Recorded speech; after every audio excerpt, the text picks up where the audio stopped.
ഉത്തരാഖണ്ഡിൽ കഴിഞ്ഞ കുറേ ദിവസങ്ങളായി തുടരുന്ന കലാപം ഒരു പലായനത്തിന് ഇടയാക്കിയിരിക്കുന്നു. പലായനം നടന്ന സ്ഥലങ്ങളിലും ഉത്തരാഖണ്ഡിൻ്റെ പല ഭാഗങ്ങളിലും അഹിന്ദുക്കൾക്ക് പ്രവേശനമില്ല, റോഹിംഗ്യകൾക്ക് പ്രവേശനമില്ല എന്ന് പറഞ്ഞുകൊണ്ട് ബോർഡുകൾ സ്ഥാപിച്ചു. അതിനെതിരെ ഇപ്പോൾ IAMIM പാർട്ടിയുടെ പ്രസിഡന്റ് നയാർ കസ്മി ഉത്തരാഖണ്ഡ് DGP കണ്ടിരിക്കുന്നു. നയാർ കസ്മി ഇന്ത്യൻ എക്സ്പ്രസിന് നൽകിയ അഭിമുഖത്തിൽ അദ്ദേഹം പറയുന്നത്, തങ്ങളുടെ ഇടയിൽ, അതായത് ഉത്തരാഖണ്ഡ് ചമേലി ജില്ലയിലാണ് ഈ സംഭവം നടന്നത്. ചമേലി ജില്ലയിലെ നന്ദ്ഘട്ട് എന്ന് പറയുന്ന പ്രദേശത്ത് ഒരു പ്രണയ വിവാഹവും അതിനെ ചൊല്ലിയുള്ള സംഘർഷവും വലിയ കലാപമായി മാറുകയായിരുന്നു. അവിടെ നിന്ന് ഈ മുസ്ലിം വിഭാഗത്തിൽപ്പെടുന്നവരുടെ വീടുകളും കടകളും നശിപ്പിക്കുകയും അവർ അവിടുന്ന് പലായനം ചെയ്യേണ്ട ഒരു സ്ഥിതിവിശേഷം വന്നിരിക്കുന്നു.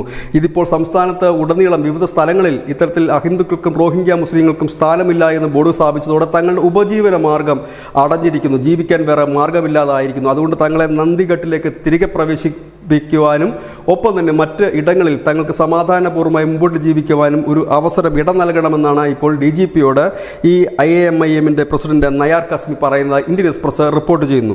ഇതിപ്പോൾ കഴിഞ്ഞ കുറേ നാളായി ജാർഖണ്ഡ്, ഉത്തരാഖണ്ഡ് തുടങ്ങിയ ഇടങ്ങളിലെല്ലാം ഈ ബംഗ്ലാദേശിൽ നിന്നുള്ള കടന്ന് കയറ്റക്കാർ, റോഹിംഗ്യ മുസ്ലിങ്ങൾ അനധികൃതമായി കുടിയേറുന്നു എന്നൊരു വാർത്തകൾ വലിയ രീതിയിൽ തന്നെ മാധ്യമങ്ങളിൽ വരുന്നുണ്ട്. അതിൻ്റെ ചുവട് പിടിച്ച് തന്നെ വേണം ഒരുപക്ഷെ ഈ കലാപത്തിനെയും കാണുവാനെന്ന് തോന്നുന്നു. ഏതായാലും ഇതിൻ്റെ കൂടുതൽ വിശദാംശങ്ങൾ വരും ദിവസങ്ങളിൽ ലഭ്യമായേക്കാം.